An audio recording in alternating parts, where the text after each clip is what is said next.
Друзья, приветствую вас на своем канале. Меня зовут Настя Лосева, канал «Рецепт вкусной жизни». Сегодня я хочу поделиться с вами уникальным моим собственным способом посадки кабачков, тыкв, патиссонов. Таким способом можно арбузы сажать, огурцы в открытый грунт. У нас, несмотря на то, что уже вроде как и распустилась зелень, но все равно у нас продолжается вот эта вот прохладная погода. То есть, ну, иногда бывает день теплый, а иногда вот сегодня прям 15 градусов днем. Видите, я немножко оделась потеплее, ну, потому что холодно и ветер, вот я такая вся лохматая. Этот способ, он, можно сказать, такой уникальный, его не нужно бояться. Я сейчас все подробно расскажу о том, как я проращивала рассаду без земли. Я вам тоже сейчас покажу небольшой ролик. Я его записала за день до сегодняшнего дня. Это все очень просто. Дело в том, что в той земле, в той температуре, которая есть сейчас у нас в открытом грунте, у вас не взойдут семена кабачков, тыкв, арбузов и так далее. Грунт холодный, и поэтому очень долго будет весь этот процесс входить. А тот способ, который я вам покажу, проращивание без земли ростков, у меня уже грязные руки, он вам поможет получить небольшие всходы, которые мы сейчас без всякой опасности будем сажать в открытый грунт. Как мы это будем делать, сейчас все подробно расскажу. Досмотрите ролик до конца, не забудьте поделиться со своими родными, знакомыми, им тоже хочется получить хороший урожай кабачков, тыкв и всего прочего. Поэтому ставьте лайки, надеюсь на вашу поддержку и жду ваших комментариев, вопросов, если что-то я расскажу не так подробно. Ну что, поехали сажать в открытый грунт кабачки моим индивидуальным фирменным способом, проверенным уже несколько лет. Итак, в чем заключается этот супер способ? Смотрите, у меня стоит на подоконнике вот такой стакан, в котором налито немножечко водички. Сделаны две скрутки, всего лишь две. Посмотрите, как мало места все это занимает. Здесь сейчас проращиваются тыквы, кабачки, патиссоны и огурцы. Я вам сейчас разверну и покажу. Так, немножко отжимаю. Смотрите.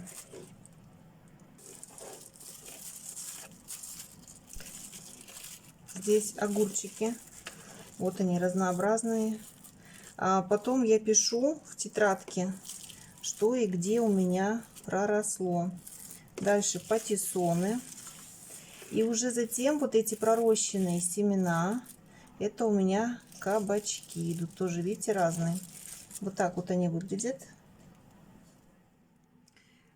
Это различные огурчики у меня разных сортов.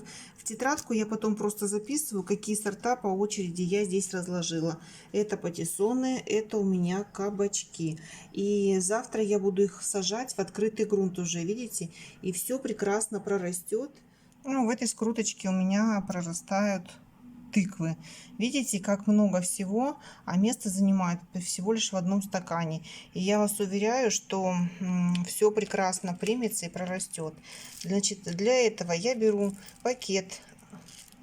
На пакет кладу просто бумажное полотенце смачиваю водой. Потом на один из краев я выкладываю по очереди семена и заворачиваю их. И вот эту скрутку я ставлю в стакан с водой. Влага поднимается по салфетке, и семена, получается, постоянно у вас находятся во влажной среде. Прорастают они на второй-третий день, в зависимости от свежести семян. Ну и, соответственно, вы сразу видите, какие семена хорошие, какие не очень, какие стоит сажать. И уже знаете, на что вам рассчитывать. Потому что сейчас, когда у нас холодная погода, такая холодная весна выдалась, семена в грунте будут прорастать очень долго, и вообще не факт, что они прорастут. Бахчевые любят тепло, и скорее всего они могут даже загнить, и урожая вы будете ждать намного дольше. А вот эти семена уже на вторые сутки после посадки, они уже выглянут из грунта, и будет все хорошо. Итак, для посадки бахчевых культур, к которым относятся у нас кабачки, тыквы, огурцы, патиссоны, арбузы, дыни, я использую вот такие высокие грядки. О том, что можно использовать в качестве высоких грядок, вот так они выглядят. У меня есть статья на Яндекс.Дзен, и я вам оставлю внизу в описании ссылочку на эту статью, чтобы вы почитали, из чего можно сделать высокие грядки. Эти высокие грядки были куплены. Они сделаны из специального нетканного материала, но также можно использовать и другие материалы, совершенно бесплатные для изготовления высоких грядок под бахчевые культуры. Но если даже вы не хотите ничего делать и устанавливать на своем участке, вы можете просто сделать горку из растительных остатков. Значит, что в этой грядке? У меня наполовину она наполнена растительными остатками с осени, когда я собираю, и у меня сюда идет и ботва томатов, и всякая лишняя ботва. Я ее измельчаю секатором и кладу вот так вот наполовину. Ну, сначала она у меня полностью вот так. Вы же знаете, что растительные остатки очень сильно осаживаются. Потом засыпаю несколько ведер грунта, земли сверху. И так всю зиму они у меня стоят. Видите, как осаживаются примерно на 10 сантиметров, 15. Это пространство мне нужно. Сейчас расскажу для чего. То есть вот эти грядки высокие я готовлю с осени. Вы также можете сделать это в этом году и приготовить кучи. Сделать, ну, либо еще из других материалов, почитайте обязательно статью. Там все рассказано, плюсы и минусы этих высоких грядок и из чего их можно изготовить. Итак, я вам сейчас показываю, вот что они немножко заросшие, то, что они с осени, я подтверждаю, потому что многие мне пишут, вы знаете, что я вру, что я не сама все это делаю. Вот я вам сейчас все это показываю, как это все сделано. Немножко они с весны заросли у меня сорняками. Я сейчас сорняки уберу, специально вам показала, и скажу, что будем делать дальше. Смотрите, нам также пригодится скошенная трава, свежая. Вчера мы косили газон. Ну, лейка, перчатки. И обязательно пригодятся вот такие бутылки 5-литровые. Либо 10-литровые, какие у вас есть. Про них тоже сейчас все расскажу, зачем они нужны. Сейчас пропалю все и подключусь.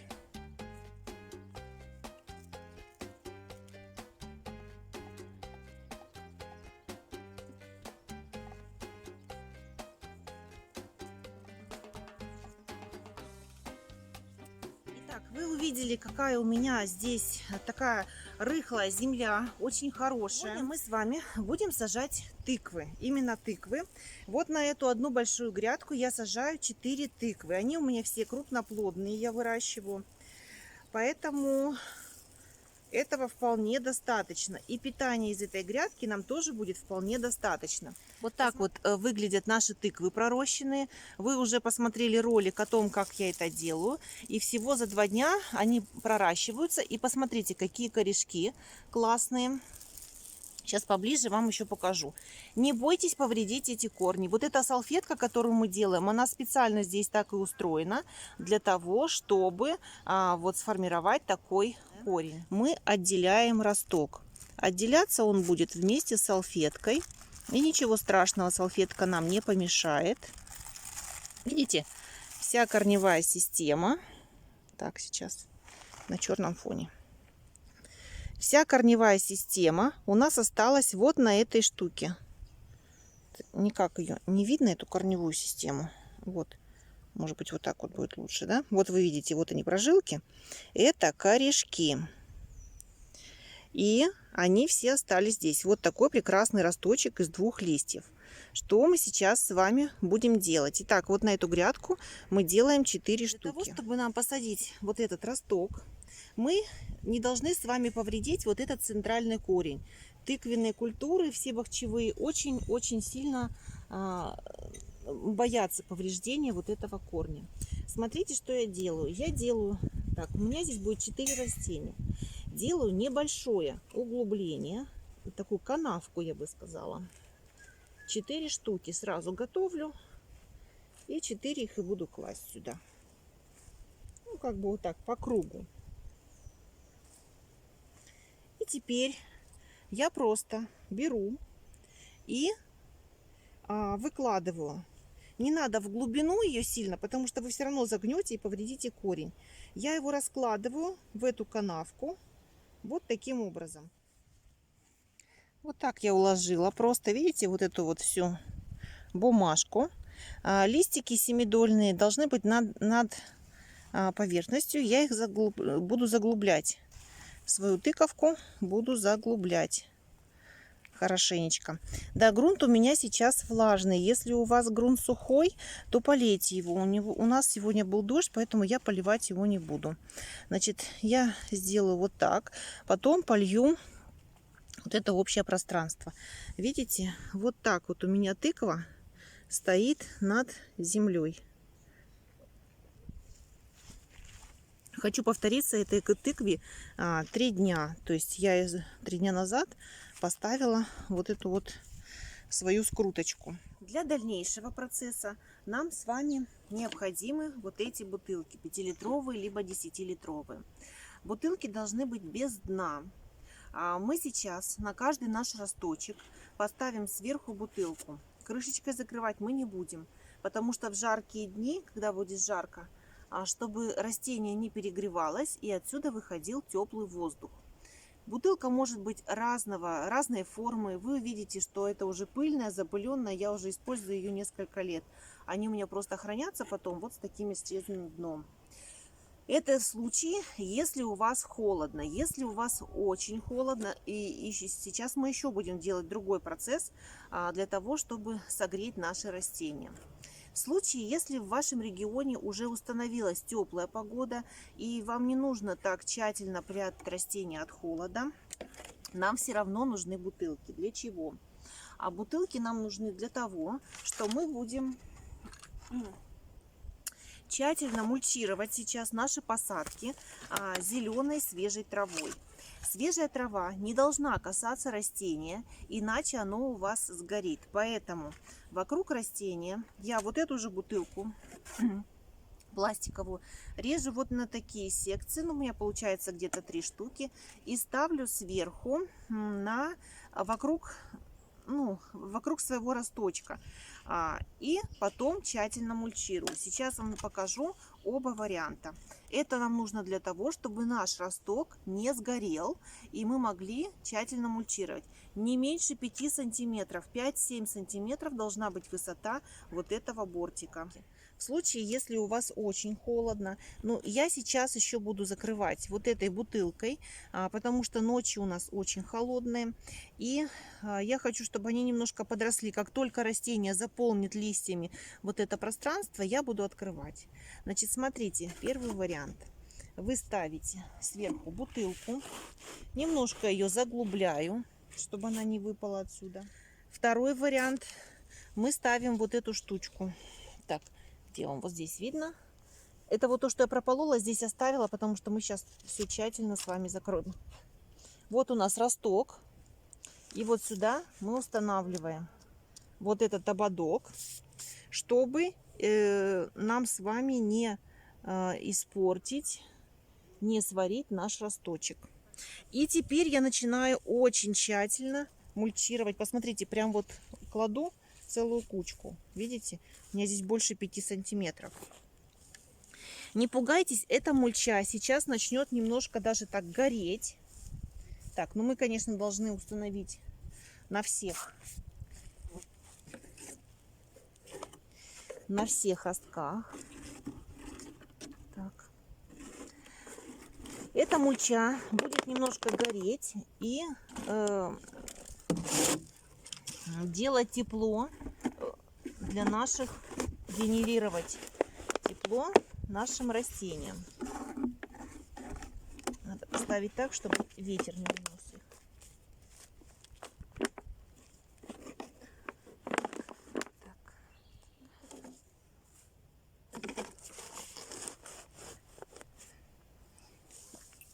Так. Поставили. И очень тщательно, особенно центр, засыпайте. Мульча потом немножко осядет. Вот зачем нам нужны были вот эти края. Видите, как они прекрасно удерживают мульчу. именно эта мульча. Сейчас мы еще сверху ее польем. И мокрая трава начнет немножко преть. И будет давать тепло нашим тыквам.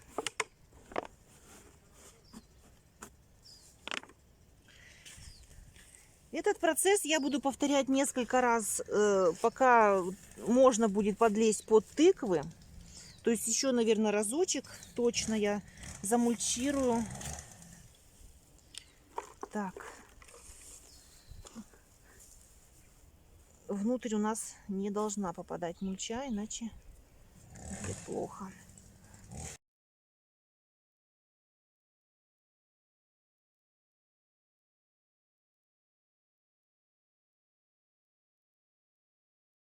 Так, вот наша высокая грядка. Вот так она сейчас выглядит. Видите? Полностью замульчирована сверху вот так травой. Вот один вариант, когда вы... Вот наш росточек, который мы посадили, видите? Он откроет свои листики уже через пару дней. Что хорошо сажать? Чем? Вот такие маленькие ростки. Тем, что солнце не спаливает их листья. И они, конечно, быстрее адаптируются к этим условиям, даже к низким температурам. Но вот это вот поможет, этот способ поможет вам согреть ваши растения, если вдруг будут сильные холода. Если прям у вас минус-минус надвигается, то можно накрыть крышечками. И сверху еще накинуть, прям сверху спанбонд, прям на эти бутылки. Они будут его держать, чтобы он близко к нашим растениям не подходил. Вот смотрите, вон там росточек, видите? Вот там он будет жить. Это его домик. Посмотрите, как сильно я на пол бутылки вот засыпала вот этой зеленью. Ой, друзья мои, ну вот я тоже в траве немножко. Вот этим способом вы можете сейчас сажать. Также у меня пророщены огурчики, патиссоны еще. Но и огурцы тоже хорошо реагируют вот на этот способ посадки. Я им пользуюсь уже давно. Дело в том, что у нас такая ситуация в регионе, что май у нас обычно очень теплый, и я стараюсь все в начале мая, но вот в этом году не получилось, погоды бывают разные. Я стараюсь все в начале мая посадить, а в июне у нас начинаются обычно холода и туманы, и поэтому, чтобы спасти вот эти маленькие растения от вот этих холодов, я применяю вот этот способ. Он очень действенный, попробуйте, напишите мне, как у вас получилось. Уже года 4 или 5 я выращиваю таким способом. Ну, потому что тыквы выращивать, рассаду еще и тыкв, ну, просто нет сил и нет ни времени, ничего. Поэтому вот так быстренько прорастил их в скруточки и потом посадил вместе с травой, как только вы скосили первый раз свой газон. Прекрасный способ. Подписывайтесь на канал, делитесь им. И если хотите поддержать мой молодой канал, поставьте лайк. Это поможет развитию моего канала, а я буду стараться делиться с вами все больше полезной информацией. Подписывайтесь также на телеграм-канал и Яндекс.Дзен. Там более оперативно, и мы общаемся более, так скажем, плотно с подписчиками, гостями канала. Буду ждать, рада общению с вами, рада делиться с вами полезной информацией. А вы делитесь со мной. Всем спасибо.